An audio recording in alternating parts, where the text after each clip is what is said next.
আজকে কথাগুলো বলতে বাধ্য হচ্ছি, কারণ পরিস্থিতি এমন আমাকে বাধ্য করে রাখছে, সব জায়গায় সবকিছু বলতে পারি না, বাধাগ্রস্ত।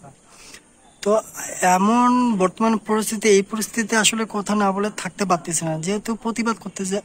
প্রতিবাদী তো প্রতিবাদীর কখনো প্রতিবাদ ছাড়া চুপ থাকতে পারে না, এটা হচ্ছে সত্যি। আর সবাই যে রাজনীতি করে কথা বললে সেটাও না, আমিও জনসাধারণ একটা দেশের জনগণ হিসেবে কথাগুলো বলতেছি। কারণ একটা দেশ স্বাধীন করতে গেলে জাত বর্ণ নির্বিশেষে আমরা মানুষ হিসেবে লড়াই করি, সংগ্রাম করি, এমনকি যে কোনো জিনিস অর্জন করি। তবে জন্মের পর থেকে একটা জিনিস দেখতেছি যে কি, আমরা যে কোনো বিনিময়ে যেটাই অর্জন করি না কেন, সেইখানে সাম্প্রতিক মানে সাম্প্রতিকতা দায় চলে আসে। হ্যাঁ, মানে সংখ্যালঘুদের উপর নির্যাতন বা যে কোনো সাম্প্রদায়িকের উপর নির্যাতন, এটা কেন ভাই? আচ্ছা, 71 সালে যখন দেশ স্বাধীন হয়, সেখানে ঐক্যবদ্ধভাবে স্বাধীন করা হয়েছিল। এই 24-এও যে স্বাধীন করা হইলো, সেখানেও ঐক্যবদ্ধভাবে সবারে সহযোগিতা আছে।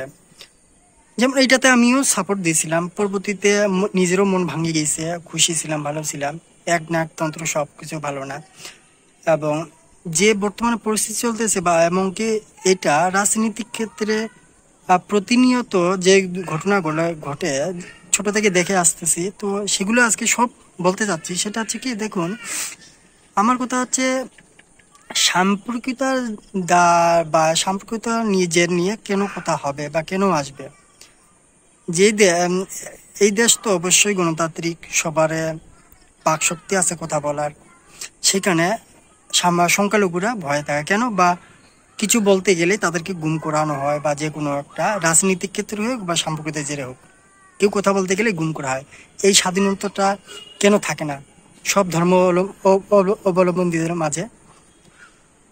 যদিও বাংলাদেশ ইসলামিক কান্ট্রি, তারপরও তথাপি এইখানে বিভিন্ন সাম্প্রদায়িক লোক বাস করে, সবারই কথা বলার অধিকার আছে, গণতন্ত্র যেখানে, সেখানে থাকে না। এখন বর্তমান যে পরিস্থিতি চলতেছে, তাতে আসলে চুপ থাকাটা নিজের কাছে বিবেকে বাধে। খারাপ লাগতেছে কথাগুলো বলতে। আজকে সবাই যে খারাপ সেটাও না, কিন্তু দেখুন, একটা জিনিস বলি, রাজনীতিক ক্ষেত্রে কি, আমরা তো সবাই রাজনীতি করি না, যারা রাজনীতি করে তারা ক্ষেত্রে। তবে রাজনীতির ক্ষেত্রে যেটা দেখছি, এ আসলে ওর গুণগান নিয়ে মরে, তার প্রতিশোধ তোলে। ও আসলে ওর গুণগান নিয়ে মরে, তার প্রতিশোধ নিয়ে তোলে, এবং এই নিয়েই চলে যায়। কিন্তু দেশ সামনের দিক কিভাবে আগাবে, আগায়, কিন্তু মানে সেরকম না। জনসাধারণকে হাতের মুঠোয় করে বা সবকিছুকে হাতের মুঠোয় করে, এবং কি বাকশক্তি কেড়ে নিয়ে, গণতন্ত্র মানে কেড়ে নিয়ে এই জিনিসটা ঘটে। কিন্তু এর আমি পরিবর্তন কখনো দেখি নাই। আশা করি ভবিষ্যতে দেখতে পারবো কিনা যেটা চলতেছে। কিন্তু এখন যেটা চলতেছে আসলে এটা অন্যায়। এবং আমাদের মাঝে একটা জিনিস দেখছি, যেটা হচ্ছে কি, যারা শ্রদ্ধাশীল ব্যক্তি তাদের অনেক কিছু ধ্বংস করা হয়, বিনষ্ট করা হচ্ছে। কেন ভাই? যারা যেই জায়গা স্থান যোগ্য, মানে যারা যেই জায়গা সম্মানের যোগ্য, তাদেরকে সারা জীবন স্মৃতি করাবো, তাদেরকে অসম্মান কেন করবো? সেই জিনিসটা 71 না দেখলেও 24-এ দেখলাম। এখন আরেকটা জিনিস, সেটা হচ্ছে কি, পার্শ্ববর্তী দেশে যখন যান, দেখেন যে তারা তারা দেশের জন্য যারা নিজেদের জীবন ত্যাগ স্বীকার করছে বা দেশের জন্য জীবন দিয়েছে, হ্যাঁ, তাদেরকে সবাই স্মরণ করে রাখছে, যতই রাজনীতি দলগত পরিবর্তন ঘটুক না কেন। এই জিনিসটা আমি বাংলাদেশে দেখি নাই। আচ্ছা, যাই হোক, এই ব্যাপারে না যায়, এই জিনিস ভালো, আমার কথাগুলো হয়তো খারাপ লাগবে, তবে এই জিনিসগুলা পরিবর্তন করা অবশ্যই দরকার, মানবিক দিক দিয়ে হোক, আমাদের নীতিগত বিবেকের দিক দিয়ে হোক। এখন এই যে সাম্প্রদায়িক জের প্রতিনিয়ত চলতেছে, ঘটতেছে, এমনকি ভবিষ্যতেও ঘটবে না, তার কোনো নিশ্চয়তা নেই। হয়তো আজকে কথাগুলো শুনে বা একজন সংখ্যালঘুদেরকে সাপোর্ট দিচ্ছে, 1 দিন 2 দিন 3 দিন 5 দিন 10 দিন, সারা জীবনের জন্য দিবে না। এবং আজকে যে তাকে সাপোর্ট করতেছে, সে তো চাইলেই সে বিপদে পড়লে কখনো সাপোর্ট করতে পারবে না। পারবে কি? যদি তার নিশ্চয়তা থাকে, গ্যারান্টি থাকে, সেটা তো কেউ দিতে পারবে না। এবং আমরা যে সংখ্যালঘুরা একটা নিরাপত্তাহীনতা ভুগতেছি, সেটা আমি এখন বুঝতেছি, আগে বুঝি নাই। নিজেও নিজেকে নিয়েও মাঝে মধ্যে দুশ্চিন্তায় ভোগ করি, পরিবার নিয়েও, পার্শ্ববর্তী যে দুর্ঘটনা ঘটতেছে সেগুলো নিয়েও। এই জন্যই কথাগুলো বলা।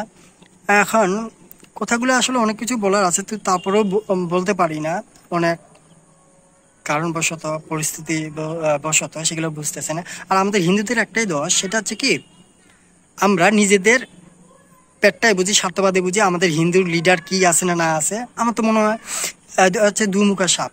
হুম।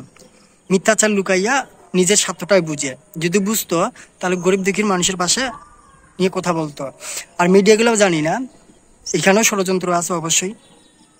তো যেটাই হোক, একটা দেশ তখনই সামনে আগায় অতীতে যা হয়েছে বর্তমান নিয়ে, এবং এক দল আসলে সে দল কি করে গেছে সেটাকে সমাপ্ত, অন্য দল আসলে সেটাকে সমাপ্ত করবে এবং তার কাজ আগাবে সাথে। এতেই একটা দেশ, একটা জাতি সামনে আগাইতে পারবে, এবং সবাইকে সবার জায়গায় সম্মান রাখলে অবশ্যই দেশ সামনের দিকে আগাবে। কথাগুলো খারাপ লাগলেও এটাই সত্যি। আর বলা আছে কি, যেহেতু ভিডিওটা দীর্ঘ হয়ে যাচ্ছে তো সবকিছু বলতে পারতেছি না। তো ভালো থাকবেন, সুস্থ থাকবেন এবং সতর্ক অবলম্বন করে যাত্রা করবেন।